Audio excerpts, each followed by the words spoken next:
Hello guys, पिछली class में हमने क्वेश्चन नंबर 9 तक डिस्कस कर लिए थे। अब क्वेश्चन नंबर 10 की ओर बढ़ते हैं। क्वेश्चन नंबर 10 क्या कहता है, एक बार पढ़ते हैं। क्वेश्चन नंबर 10 कहता है if 1 zero of P x 4x के स्क्वायर माइनस में 8k माइनस का 40k x minus 9 is negative. यानी क्वेश्चन ये कहना चाह रहा है कि भैया जो आपका, मैं सबसे पहले बात तो लेट कर लेता हूँ कि फर्स्ट जीरो मेरा क्या होगा। फर्स्ट जीरो को मैं क्या मान लेता हूँ, अल्फा मान लेता हूँ।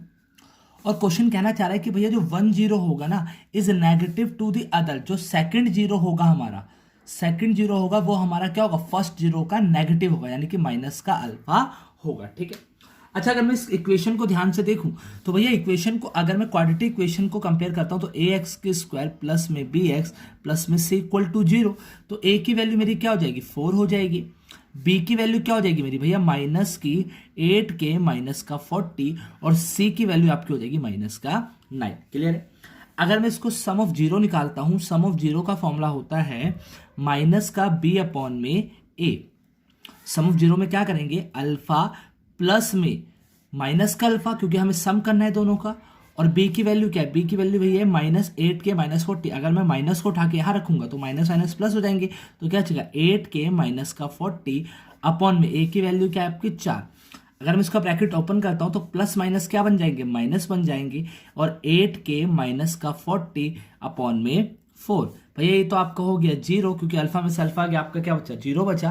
और इधर बचा 8k माइनस का 40 अपॉन में 4। अगर मैं 4 को इधर लेके जाता हूँ, 4 क्या हो जाएगा, मल्टीप्लाई हो जाएगा 0 से।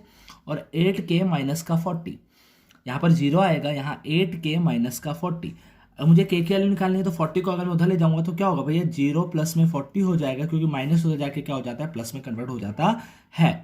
तो 8k इज इक्वल टू क्या आ गया आपका 40 आ गया। और k की वैल्यू आपके आ गई 40 डिवाइड बाई 8, k आपका कितना आ गया 5। अगर कोई डाउट रहा होगा तो बताइएगा एक बार।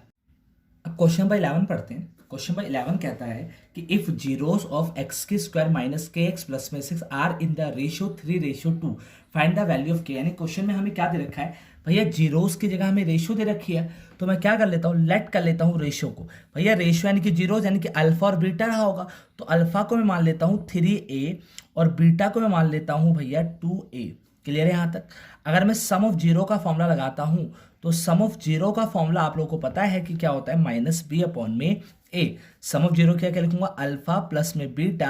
अगर मैं इसको कंपेयर करता हूं तो बी की वैल्यू यहाँ पर क्या आ जाएगी, माइनस की के, और ए की वैल्यू आपकी क्या आएगी भैया 1 आ जाएगी। क्लियर है।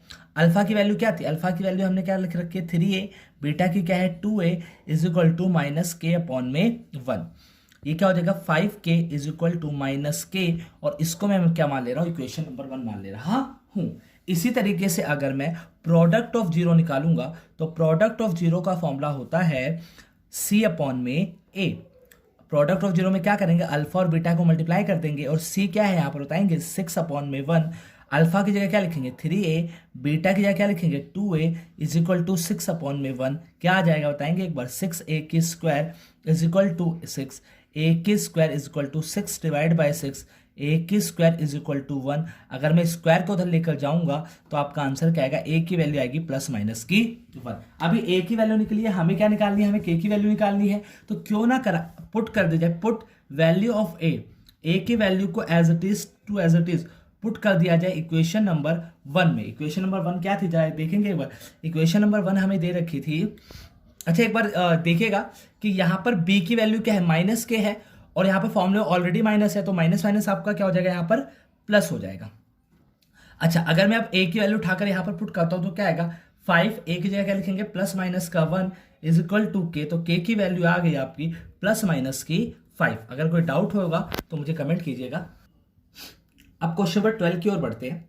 क्वेश्चन नंबर 12 क्या कह रहा है, एक बार पढ़ के देखते हैं। क्वेश्चन नंबर 12 कह रहा है if 1 zero of quadratic polynomial के के स्क्वायर प्लस में के ब्रैकेट में एक्स के स्क्वायर प्लस में 68x प्लस में 6k is reciprocal of the other. यानी क्वेश्चन ये कहना चाह रहा है, क्वेश्चन कहना चाह रहा है कि जो आपका फर्स्ट जीरो है उसको हम अल्फा मान लेते हैं, और जो सेकंड जीरो है वो इसका रेसिप्रोकल होगा। रेसिप्रोकल यानी कि 1 अपॉन में अल्फा रहा होगा। क्लियर है पॉइंट यहाँ तक। तो अगर मैं ध्यान से देखूं तो भैया अगर मैं इसको क्वाड्रेटिक इक्वेशन से कंपेयर करता हूं तो a की वैल्यू यहां पर आती है k की स्क्वायर प्लस में k, b की वैल्यू आपकी आती है 68 और c की वैल्यू आपकी आती है 6k।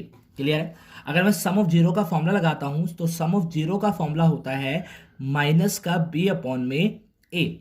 सम ऑफ जीरो में क्या करेंगे, अल्फा प्लस में 1/अल्फा माइनस बी। बी क्या है यहाँ पर चेक करेंगे, माइनस का 68 और ए क्या है के स्क्वायर प्लस में के। यहाँ तक कोई डाउट है?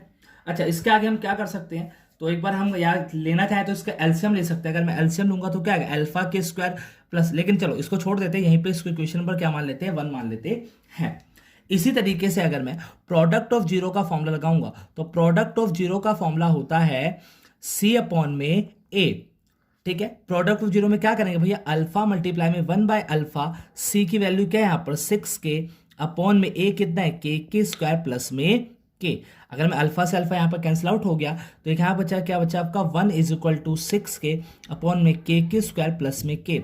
अगर मैं क्रॉस मल्टीप्लाई करता हूँ तो क्या आएगा, के स्क्वायर प्लस में के = 6 के स्क्वायर प्लस में के माइनस का 6 से के = 0। यहाँ पर क्या आएगा, के स्क्वायर माइनस का 5 के = 0। कोई दिक्कत है यहाँ तक? ठीक है, अगर मैं यहाँ से के की वैल्यू, अगर मैं यहाँ से के कॉमन निकालता हूँ तो क्या बचेगा, के माइनस का 5 = 0। अगर मैं एक के की वैल्यू 0 आ जाएगी और एक के की वैल्यू आपकी क्या आ जाएगी, प्लस की 5 आ जाएगी। कोई दिक्कत यहाँ तक? लेकिन अगर आप ध्यान से देखिए, क्या के की वैल्यू 0 हो सकती है? अगर के की वैल्यू 0 रख दी जाए तो अगर आप ध्यान से देखिएगा तो ये आपकी क्वाड्रेटिक इक्वेशन खत्म हो जाएगी। अगर मैं के की वैल्यू को 0 रख देता हूँ तो देखिएगा यहाँ पर 0 की स्क्वायर प्लस में 0, तो ये क्वाड्रेटिक इक्वेशन खत्म हो जाएगी। 0 से मल्टीप्लाई होकर एक्स की स्क्वायर की कोई वैल्यू बचेगी ही नहीं। तो यहाँ पर के की 0 की वैल्यू को हम नेग्लेक्ट कर देते हैं, तो यहाँ पर आपकी के की वैल्यू कितनी आ गई, 5 आ गई। अगर क्वेश्चन इसी तरीके से आपसे कहता है कि आपको साथ के साथ सम ऑफ जीरोस भी निकालना है तो आप क्या करेंगे, इस के की वैल्यू को उठाकर as it is equation number 1 के अंदर पुट कर दीजिएगा और आपकी क्या निकल के आ जाएगी, सम ऑफ जीरोस की वैल्यू निकल के आ जाएगी। अगर कोई डाउट होगा तो कमेंट कीजिएगा। अब क्वेश्चन नंबर 13 को डिस्कस करते हैं। क्वेश्चन नंबर 13 क्या कहता है, if alpha beta are the zeros of the polynomial x की स्क्वायर माइनस 5x प्लस में m such that alpha minus beta = 1 and the find the value of m। यानी question क्या कहना चाह रहा है, क्वेश्चन कहना चाह रहा है कि भैया जो इसके जीरोस है, यानी कि इसका फर्स्ट जीरो क्या होगा, भैया इसका first zero question already given दे रखा है अल्फा, और सेकंड जीरो क्या दे रखा है आपको, बीटा दे रखा है। और क्वेश्चन कह रहा है कि भैया आपको m की वैल्यू निकालनी है और क्वेश्चन में मुझे गिवन क्या दे रखी है, एक इक्वेशन गिवन दे रखी है। तो सबसे पहले क्या करेंगे हम, अगर मैं सम ऑफ जीरो निकालता हूं तो सम ऑफ जीरो का आप लोगों को फॉर्मूला पता है क्या होता है, माइनस बी अपॉन में ए। सम ऑफ जीरो के लिए क्या करेंगे, अल्फा प्लस में बीटा। अगर मैं इस इक्वेशन को क्वाड्रेटिक इक्वेशन से कंपेयर करता हूं तो बी की वैल्यू क्या आ जाएगी आपकी, माइनस की 5 आ जाएगी, और ऑलरेडी यहां पर माइनस है तो क्या हो जाएगा, प्लस का 5। और यहाँ पर ए की वैल्यू क्या आएगी, 1 आएगी, तो अल्फा प्लस में बीटा = क्या आ गया, 5 आ गया, और इसको हमने क्या मान लिया, इक्वेशन नंबर 1 मान लिया। क्लियर है यहाँ तक? अगर मैं चाहूं तो भैया इक्वेशन नंबर 1 से ही मैं यहाँ पर अल्फा और बीटा की वैल्यू निकाल सकता हूँ अगर देखना चाहे तो। कैसे भैया, जा देखिएगा, मुझे इक्वेशन नंबर 1 दे रखी है और हमें गिवन इक्वेशन क्या दे रखी है, मुझे गिवन इक्वेशन दे रखी है अल्फा माइनस बीटा = 1। इसको मैं इक्वेशन नंबर 2 मान लेता हूँ। अगर मैं दोनों ही इक्वेशन को ऐड कर दूं, या फिर आप लोग चाहो तो इसके अंदर एलिमिनेशन मेथड भी यूज कर सकते हो, लेकिन मैं क्या करने वाला हूँ, इसको सिंपली ऐड करने वाला हूँ, adding equation number 1 and equation number 2। तो भैया क्या होगा, अल्फा प्लस में बीटा = 5, अल्फा माइनस बीटा = 1। अगर मैं ऐड करता हूं तो क्या हो जाएगा भैया, 2 अल्फा हो जाएगा। ये बीटा आपका कट जाएगा क्योंकि प्लस माइनस का है, इक्वल टू क्या आएगा, 6 आ जाएगा। तो अल्फा = क्या आ जाएगा, 6 अपॉन में 2, तो अल्फा की वैल्यू आपकी आ जाएगी 3 आ जाएगी। अगर अल्फा की वैल्यू 3 आ गई है तो मैं अगर चाहूं तो पुट कर सकता हूं value of alpha, put value of alpha in equation number 1। Equation number 1 में पुट करने जा रहा हूं। इक्वेशन नंबर 1 क्या है, अल्फा प्लस में बीटा = 5, अल्फा की जगह 3 लिखा, बीटा एज इट इज का एज इट इज, तो बीटा की वैल्यू क्या आ गई, 5 - 3, तो बीटा कितना आ गया आपका, 2 आ गया। लेकिन आप लोग ये सोच रहे होगे कि मैं अल्फा और बीटा की वैल्यू क्यों निकालने जा रहा हूँ, क्योंकि क्वेश्चन तो मुझे क्या बोला है, एम की वैल्यूज निकालने को बोला है। तो अगर अल्फा और बीटा की वैल्यूज निकल गई तो मेरी एम की वैल्यू आसानी से निकल सकती है। कैसे, जा देखते हैं एक बार। प्रोडक्ट ऑफ जीरो का फॉर्मूला क्या होता है, प्रोडक्ट ऑफ जीरो का फॉर्मूला होता है सी अपॉन में ए। यानी मैं क्या करूंगा, अल्फा मल्टीप्लाई बीटा, अगर मैं कंपेयर करता हूं तो सी की वैल्यू क्या m है और ए की वैल्यू क्या है, 1 है। तो अल्फा की वैल्यू कितनी निकाली, मैंने 3 निकाली है, और बीटा की वैल्यू मैंने कितनी निकाली, 2 निकाली है, m। तो m की वैल्यू कितनी आ गई, 6। कोई दिक्कत यहां तक? अगर कोई डाउट हो तो मुझे कमेंट कीजिएगा। अब क्वेश्चन नंबर 14 को एक बार देखते हैं। क्वेश्चन नंबर 14 क्या कहता है? क्वेश्चन नंबर 14 कहता है कि अल्फा और beta of the zeros of this equation, यानी क्वेश्चन कहना चाह रहा है कि भैया जो इस इक्वेशन के जीरोस निकलेंगे उसको हम अल्फा मान लेंगे और बीटा मान लेंगे। क्लियर है? आगे कहता है फाइंड अ पॉलिनोमियल, आपको एक पॉलिनोमियल निकाल कर देना है जिसके जीरोस अल्फा और बीटा ना होकर क्या होंगे, 2 अल्फा प्लस में 1 2 बीटा प्लस में 1। यानी क्वेश्चन कहना चाह रहा है कि भैया इसके अगर आप जीरोस निकालोगे तो उसके जीरोस को हम अल्फा और बीटा मान लेंगे और एक नई इक्वेशन निकालनी है आपको जिसके जीरोस हमें ये मानकर चलने हैं। क्लियर है? बात समझ में आ गई यहां तक? अगर मैं देखूं तो एक्स के square minus x minus 2 equal to 0। अगर मैं इसके फैक्टर बनाता हूं तो इसके फैक्टर क्या बनेंगे भैया? इसके फैक्टर बनेंगे एक्स के स्क्वायर माइनस 2x प्लस का x माइनस का 2 इक्वल टू 0। अगर मैं दो दो के पेयर बना लेता हूं तो भैया यहां से कॉमन आ रहा है x, तो क्या बचेगा x माइनस 2, और भैया यहां से कॉमन आ रहा है प्लस का 1, तो क्या बचेगा x माइनस का 2। दोनों सेम है तो x minus 2 and x plus 1, तो आपकी x की वैल्यूज क्या आ गई भैया? x की value x minus 2 equal to 0 and x plus 2 1 equal to 0। तो यहां से x की वैल्यू 2 आ गई और यहां से x की वैल्यू क्या आ गई? माइनस 1 आ गई। क्लियर है? अच्छा, तो इसी को हम अल्फा मान लेते हैं, पहले वाले को हम अल्फा मान लेते हैं, तो अल्फा की वैल्यू 2 आ गई और बीटा की वैल्यू क्या आ गई? माइनस 1 आ गई। लेकिन क्वेश्चन क्या कह रहा है? क्वेश्चन कह रहा है कि आपको जो नई इक्वेशन निकालनी है उसके जो न्यू जीरोस होंगे वो आपके ये होंगे। तो लिख लेते हैं कि जो न्यू जीरोस होंगे हमारे वो क्या होंगे भैया? पहला होगा 2 अल्फा प्लस में 1। तो अगर मैं करता हूं तो 2 का 2 अल्फा का क्या लिखूंगा? 2 और प्लस में 1, तो नए जीरोस आपके आ जाएंगे 4 प्लस 1 यानी कि 5। एंड सेकंड आएगा 2 बीटा प्लस में 1, 2 का 2 और बीटा की जगह क्या लिखेंगे? माइनस का 1 प्लस का 1, तो क्या आएगा? माइनस का 2 प्लस का 1, तो ये आपका आ जाएगा माइनस का 1। यानी कि नए जीरोस हमारे निकल के आ गए। हमें अब क्या करना है? इन जीरोस की हेल्प से एक नई इक्वेशन बनाकर तैयार कर देनी है। तो अगर आप लोगों को पता हो तो इक्वेशन का फॉर्मूला क्या होता है? इक्वेशन का फॉर्मूला होता है, सबसे पहले हमें क्या चाहिए होता है? ए बी सी। ए बी सी अगर निकल के आ जाए तो हम क्वाड्रेटिक इक्वेशन को लिखने का तरीका होता है ए एक्स के स्क्वायर प्लस में बी एक्स प्लस में सी। तो हम क्या करेंगे? ए बी सी की value as it is to as it is put कर देंगे और हमारी क्या निकल के आ जाएगी? एक नई क्वाड्रेटिक इक्वेशन निकल के आ जाएगी। तो क्या करते हैं सबसे पहले? तो भैया दो तरीके होते हैं। तो पहला तरीका मैं आपको बताता हूं। पहला तरीका क्या कहता है? पहला तरीका कहता है sum of zero. Sum of zero क्या होता है? माइनस बी अपॉन में ए। अगर मैं दोनों का सम करता हूं तो क्या होगा? 5 प्लस में माइनस 1 अपॉन में माइनस का बी अपॉन में ए। यहां पर क्या आएगा भैया? माइनस 1 हो जाएगा माइनस बी अपॉन में ए, तो आ जाएगा 4 माइनस बी अपॉन में ए। ठीक है, यहां पर ए की वैल्यू 1 आ रही है और यहां पर बी की वैल्यू कितनी आ रही होगी? माइनस का 4 आ रही होगी। इसी तरीके से अगर मैं प्रोडक्ट ऑफ जीरो करता हूं तो प्रोडक्ट ऑफ जीरो का फॉर्मूला होता है सी अपॉन में ए। तो हम क्या करेंगे? इनका प्रोडक्ट कर लेंगे। प्रोडक्ट करने के लिए 5 मल्टीप्लाई में माइनस का 1 is equal to C upon में ए, तो क्या आएगा? माइनस 5 सी अपॉन में ए। दोनों ही सिचुएशन में ए की वैल्यू क्या आ रही है? 1 आ रही है। बी की वैल्यू यहां पर कितनी आ रही है? माइनस की 4 आ रही है और सी की वैल्यू आपकी कह रही है माइनस की 5 आ रही है। क्लियर है? क्वाड्रेटिक इक्वेशन को लिखने का तरीका ये होता है। तो हम क्या करेंगे भैया? 1x के स्क्वायर माइनस में 4x माइनस का 5 इक्वल टू 0। तो ये हमारी क्या निकल के आ गई? इक्वेशन निकल के आ गई। इसका अल्टरनेटिव 2 भी हो सकता है। अल्टरनेटिव 2 में क्या कर सकते हैं? हम डायरेक्टली इक्वेशन का फॉर्मूला लगा सकते हैं। इक्वेशन का फॉर्मूला क्या होगा भैया? एक्स के square minus sum of zero multiply में एक्स प्लस में प्रोडक्ट ऑफ जीरो। तो अगर आप चाहो तो डायरेक्टली इससे भी आप आंसर निकाल सकते हो। इसके लिए आपको क्या करना पड़ेगा? जरा देख लेते हैं भैया। एक्स के स्क्वायर क्या है? एक्स के स्क्वायर को एज इट इज लिख दो भैया। माइनस सम ऑफ जीरो कितना आया था? अगर हमने सम ऑफ जीरो किया होगा तो हमारा क्या आया था? 4 आया था, अगर याद हो तो यहाँ पर 4 लिख दिया और मल्टीप्लाई में x लिखा। और प्रोडक्ट ऑफ जीरो क्या आया था? प्रोडक्ट ऑफ जीरो आया था हमारा माइनस का 5, तो माइनस का 5 इक्वल टू 0। तो इससे भी हमारा इक्वेशन क्या आ गई? सेम टू सेम इक्वेशन निकल के आ गई। ठीक है, कोई डाउट हो तो बताइएगा।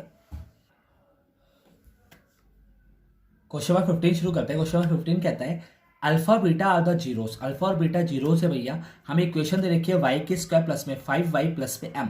Find the value of m। हमें m की वैल्यू निकालनी है और क्वेश्चन में एक इक्वेशन हमें गिवन दे रखी है अल्फा प्लस बीटा की होल स्क्वायर माइनस में alpha beta is equal to 24। और हमें क्या निकालनी? m की वैल्यू निकालनी है। भैया क्या कर सकते हैं? अगर मैं देखूं तो y के स्क्वायर प्लस में 5y प्लस में m इक्वल टू 0। अगर मैं इसको कंपेयर करता हूं तो a की वैल्यू 1 आ जाएगी, b की वैल्यू 5 आ जाएगी और c की वैल्यू आपकी m आ जाएगी। ठीक है, अच्छा तो मैं सम ऑफ जीरो का अगर मैं फॉर्मूला लगाता हूं तो सम ऑफ जीरो का फॉर्मूला होता है माइनस बी अपॉन में ए। सम ऑफ जीरो के लिए क्या करेंगे, अल्फा प्लस में बीटा, बी क्या है, बी है माइनस का 5 और ए क्या है आपका 1, तो alpha plus beta is equal to क्या आ गया, -5 आ गया। भैया अगर मैं चाहूं तो आप इस इक्वेशन की हेल्प से आप अल्फा और बीटा की वैल्यू निकाल सकते हो। कैसे, जा देखते हैं एक बार। अगर मैं इस इक्वेशन की स्क्वायरिंग बोथ साइड कर दूं, अगर मैं इसकी स्क्वायरिंग बोथ साइड कर दूं, तो स्क्वायरिंग बोथ साइड करने से क्या होगा भैया, यहां हो जाएगा अल्फा प्लस में बीटा की whole square is equal to 25। Clear है।